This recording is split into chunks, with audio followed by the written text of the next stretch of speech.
यीशु नाम में बाप जी हम सब तेरी पनाह में आते हैं। यीशु नाम से through Jesus with Holi spirit बाप जी हम तेरी पनाह में आते हैं। अपनी जुबान, सोच, रूह, अक्ल का जिम्मा तुझे देते हैं बाप जी। यीशु नाम से प्यारे खुदा बाप, ये जिंदगियां जो तूने दी हैं सिर्फ तेरे नाम को जलाल देने के लिए इस्तेमाल हो प्यारे खुदा बाप। सारी कमियां, सारी कमजोरियां यीशु नाम से हमारी जिंदगियों से, सारी रुकावटें, सारी आदतें यीशु नाम से, तेरा कलाम हमारी जिंदगियों से निकालता चला जाए बाप जी। जैसे जैसे तेरा कलाम हमारे अंदर जाए बाप जी, बाकी चीजें बाहर आती जाएं यीशु नाम में, यीशु नाम में। आमीन आमीन। की अंजील the gospel of Matthew chapter 18, a quick recap. उस वक्त शागिर्द, यीशु के जो शागिर्द थे वो यीशु के पास आकर कहने लगे, बस आसमान की बादशाही में बड़ा कौन है? Who is the greatest in the kingdom of haven? ये उनका सवाल था यीशु से। और यीशु ने क्या किया? यीशु का जवाब क्या था? उसने लाकर एक बच्चा बीच में खड़ा किया। उसने एक बच्चे को पास बुलाकर उसके बीच में खड़ा किया और उस कहा कि मैं तुमसे सच कहता हूं कि अगर तुम ना फिरो, अगर हम ना फिरें का मतलब क्या है कि अगर हम तौबा ना करें और इस बच्चे की मानद ना बनो, तो हमें तौबा करके, पहला स्टेप क्या है आसमान की बादशाही में दाखिल होने का? पहला स्टेप क्या है? तौबा। तौबा करके फिर हमें उस बच्चे की मानद बनना है। बच्चे की मानद क्यों? क्योंकि माँ बाप जो कुछ बच्चे को बोलते हैं बच्चे सुनते हैं। बच्चे अपनी मर्जी नहीं करते, बच्चे अपनी नहीं लगाते। वो जो माँ बाप बोलते हैं, जो पहनने को देते हैं, जो खाने को देते हैं, वो सुनते हैं। ये इस एज के बच्चे जो माँ बाप की सुनते हैं, तो तभी हम आसमानी बाप की सुनेंगे, तभी हम यस्सु को फॉलो कर पाएंगे विदाउट सवाल, without adding up, without making reasons कि अब हम यूं क्यों करें, अब हम यूं क्यों करें। क्योंकि कलाम कहता है कि पहले हमें तौबा करनी है और फिर हमें उस बच्चे की मानद बनना है। तो यीशु कहता है मानद बनोगे ना बनोगे तो आसमान की बादशाही में हरगिज दाखिल ना होगे। दाखला बंद है। अगर तौबा ना करोगे और उस बच्चे की मानद ना बनोगे तो आसमान की बादशाही में हरगिज दाखिल ना होगे। और तौबा के बाद हमें मालूम है कि उसके बाद हमें क्या करना है।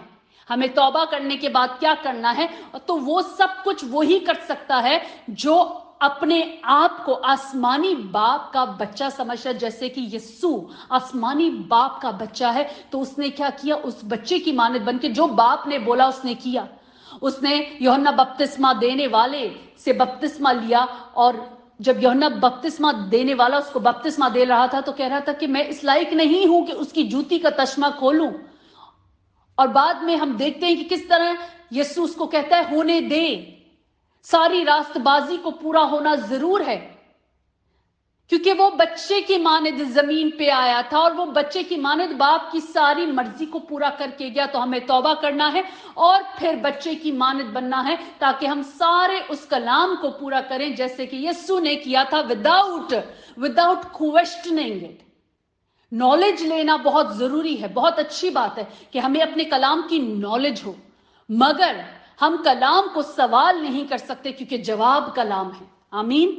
वर्स 6 से हम पढ़ते हैं कि अगर हम उन छोटों में से, अब जब बच्चों की मानद बनने के लिए कहा, तो अब बच्चे कौन हो गए? यीशु के जितने फॉलोअर्स हैं वो कौन है? वो बच्चे हो गए। और अगर कोई उन छोटों में से भी जो ईमान लाए हैं किसी को ठोकर खिलाता है, यीशु कहता है कि उसके लिए ये बेहतर है कि वो बड़ी चक्की का पाट उसके गले में लटकाया जाए और वो गहरे समुद्र में डबो दिया जाए। ये सजा है उसकी, ये सजा है उसकी। अगर किसी भी एक भी बच्चे को जो कि मसीही है, जो मसीह है, अगर कोई इसको ठोकर खिलाता है तो उसकी ये सजा है। Praise the Lord. फिर हम वर्स 10 में आगे पढ़ते हैं, जहां पे यीशु ने कहा खबरदार, उधर खबरदार रहने को कहा कि इन छोटों में से किसी को ना चीज ना जानना, क्योंकि मैं तुमसे सच कहता हूं कि आसमान पर इनके फरिश्ते मेरे आसमानी बाप का मुंह हर वक्त देखते हैं। आमीन आमीन। और फिर हम आगे खोई हुई भेड़ की तमसील पढ़ते हैं, the parable of the lost sheep, कि किस तरह बाप खुशी मनाता है जब उसके बच्चे वापस आ जाते हैं, रास्तबाजी के रास्ते पे चलते हैं। तो बाप खुशी मनाता है जब बच्चे वापस आते हैं। तो हमें क्या बनना पड़ेगा? हमें बच्चा बनना पड़ेगा। तौबा करके बच्चा बनना पड़ेगा और फिर उस रास्ते पे चलना पड़ेगा। This is what we need to do. आमीन। वर्स 15 से dealing with a sinning brother. फिर हमने सीखा कि बहन भाई कौन है। हमने पढ़ा रेफरेंस में कि मसीह ने किस तरह जवाब दिया कि उनके बहन भाई कौन है, वैसे ही उन्होंने हमें सिखाया कि जो मसीह में चलता है वो सारे हमारे बहन भाई हैं, वो सारे हमारे बहन भाई हैं। तो हमें क्या करना है, हमें उनको माफ़ करना है, हमें उनको माफ़ करना है। और फिर अगर कोई हमारा गुनाह करे तो हमें किस तरह उससे पहले जाके बात करनी है। अगर वो हमारी ना सुने तो फिर जाके 2-3 गवाहों को लाना। अगर वो 2-3 गवाहों की ना सुने तो और आगे जाकर हमें कलीसिया को इन्वॉल्व करना है। और अगर वो कलीसिया की बिना सुने तो वो कौन है, वो मासूल लेने वाले के बराबर है या वो गैर कौम वालों में से एक के बराबर है। आमीन। मतलब आपको फिर मसीहत में से यीशु बोलते हैं कि वो मसीहत का हिस्सा नहीं है, वो आउट ऑफ वो मसीहत में से निकल गया। आमीन। फॉरगिवनेस इज सो इंपॉर्टेंट कि हम तौबा करें और फिर उस बच्चे की मानद बने और फिर उस कलाम को पूरा करें, क्योंकि बच्चे ही हैं जिन्हें माँ बाप जहां करते हैं जो बोलते हैं वो सुन लेते हैं। तो हमें उस बच्चे की मानद बनना है। आमीन। फिर यीशु उन इख्तियारात को बताते हैं जो उसके फॉलोअर्स के पास है, जो उसको फॉलो करते हैं। उनके पास जो इख्तियारात हैं वो कौन से हैं कि जो कुछ तुम जमीन पे बांधोगे आसमान पे बंधेगा और जो कुछ तुम जमीन पे खोलोगे वो आसमान पे खुलेगा। आमीन।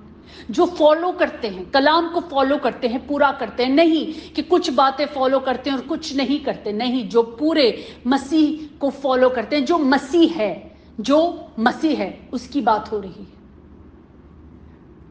और यहाँ पर हम सीखते हैं कि किस तरह जब दो शख्स किसी बात पे जिसे वो चाहते हो इत्तेफाक करें तो मेरे आसमानी बाप की तरफ से जो आसमान पर है उनके लिए हो जाएगा। यहाँ पे यीशु ने अपना नाम नहीं दिया, वो जो दुआ कर रहा है उसका नाम नहीं दिया। वो दो इत्तेफाक में जब खड़े होंगे तब आसमानी बाप की तरफ से जो वो मांगेंगे हो जाएगा। आमीन। वेरी वेरी सिंपल कि थर्ड पर्सन का नाम नहीं है, सेकंड पर्सन का नाम नहीं है, सिर्फ बाप का नाम है। आमीन। जहां 2 या 3 मेरे नाम पर इकट्ठे हैं वहां उनके बीच में मैं हूं। सो जब वो दो इत्तेफाक में खड़े होते हैं और यीशु उनके बीच में है तो क्या बाप नहीं सुनेगा? बाप सुनेगा, क्योंकि यीशु हमारे साथ उस जगह पे इत्तेफाक में खड़े हैं। जब वो दो यीशु के नाम पर, जब वो मसीही दो यीशु के नाम पे वहां खड़े हैं तो यीशु उनके बीच में है, तो वहां पे वो 2 नहीं हुए बल्कि 3 हुए। और बाप क्यों ना सुनेगा अपने उस बेटे की जो उसकी ओबीडियंस में चलता और उसकी मर्जी को पूरा करता रहा है। आमीन। 21 onwards is the parable of the unforgiving servant, माफ ना करने वाले नौकर की तमसील। वो नौकर, वो खादिम, वो मसीही जो अपने दूसरे बहन भाइयों को, जो मसीह में बहन भाई हैं, अगर वो उनको माफ ना करे, अगर हम माफी ना दें, क्योंकि यीशु ने कहा 7 नहीं बल्कि 7 दफा के 70 बार तक हमें अपने बहन भाइयों को माफ करना है। आमीन। हमें उनको माफ करना है। और ये हम पढ़ चुके हैं कि बहन भाई कौन है, किन की बात हो रही है। नहीं, ना कि सिर्फ वो जो हमारे माँ बाप से पैदा हुए, ना कि वो जो हमारे ब्लड में आते हैं, हमारे कजन्स हैं, बल्कि we have to extend a territory there जो मसीहत में है, हमें उन सबको माफ करना है। आमीन। जिस तरह हमारे मसीह ने किया। मुझसे ये सवाल किया गया था कि अगर वो हमसे माफी ना मांगे तो फिर हम क्या करें। जब यीशु को सलीब चढ़ाया जा रहा था तो वहां पे जो लोग थे उन्होंने माफी नहीं मांगी थी, वो उसको सलीब दे रहे थे, वो उसको सलीब पे चढ़ा रहे थे। उसने उसके साथ बहुत बहुत बहुत बुरा सलूक किया था। मगर राइट द पॉइंट जब यीशु की जान निकलने वाली थी, यीशु ने क्या कहा कि बाप इन्हें माफ कर, ये नहीं जानते कि ये क्या करते हैं। उन लोगों ने माफी नहीं मांगी थी मगर यीशु ने माफ कर दिया था। तो अगर आज हमारे दिमाग में ये सवाल है, हमारे दिल में, हमारी सोचों में सवाल है कि अगर माफी नहीं मांगी तो क्या, तो हम माफ कर दें। अगर किसी ने माफी नहीं मांगी तो हम माफ कर दें, जैसे हमारे यीशु ने माफ किया। आमीन।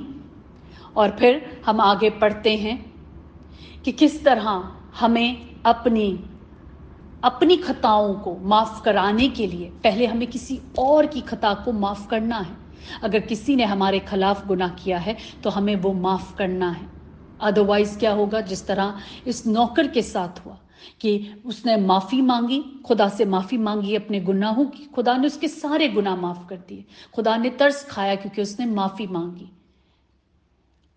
मगर जब उसने दूसरे को माफ ना किया तो उसको जेल में डाला गया और उसके लिए हुक्म जारी किया गया कि जब तक, और उसको जल्लादों के हवाले किया गया, टॉर्चरर्स के हवाले किया गया कि जब तक ये सब गुनाह सारा कर्ज अदा ना कर दे, ये कैद में रहे।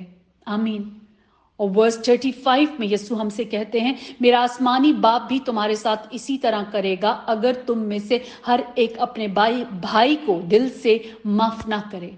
आमीन।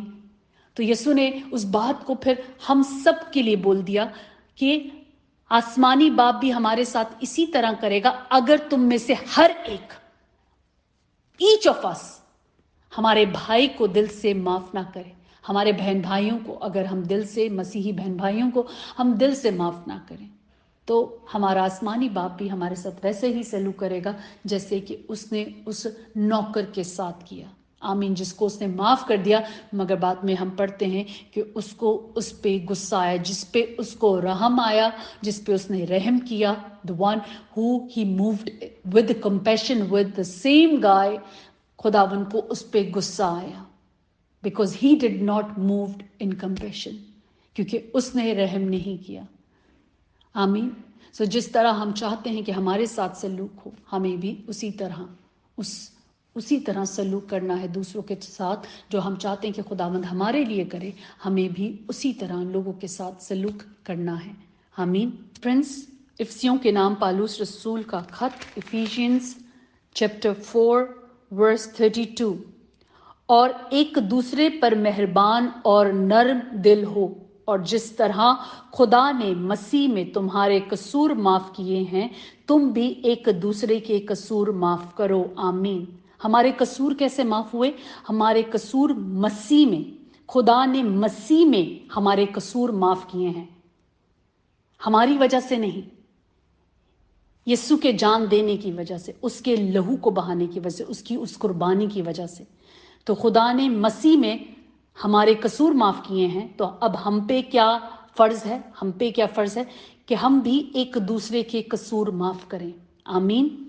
इफिशियंस चैप्टर 3 वर्स 11, और ये बात जाहिर है कि शरीयत के वसीला से कोई शख्स खुदा के नजदीक रास्तबाज नहीं ठहरता, क्योंकि लिखा है कि रास्तबाज ईमान से जीता रहेगा।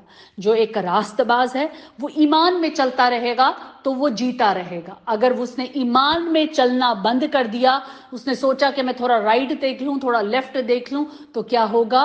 वो रास्तबाज ईमान में चल नहीं रहा होगा। तो ईमान में चलना जरूरी है एक रास्तबाज होने के लिए। आमीन। वर्स 12, और शरीयत को ईमान से कुछ वास्ता नहीं, शरीयत को ईमान से कुछ वास्ता नहीं, बल्कि लिखा है कि जिसने उन पर अमल किया वो उसके सबब से जीता रहेगा। आमीन। मसीह जो हमारे लिए लानती बना, उसने हमें मोल लेकर शरीयत की लानत से छुड़ाया, क्योंकि लिखा है कि जो कोई लकड़ी पर लटकाया गया वो लानती है, ताकि मसीह यीशु में इब्राहिम की बरकत गैर कौम तक भी पहुंचे और हम ईमान के वसीला से उस रूह को हासिल करें जिसका वादा हुआ है। आमीन।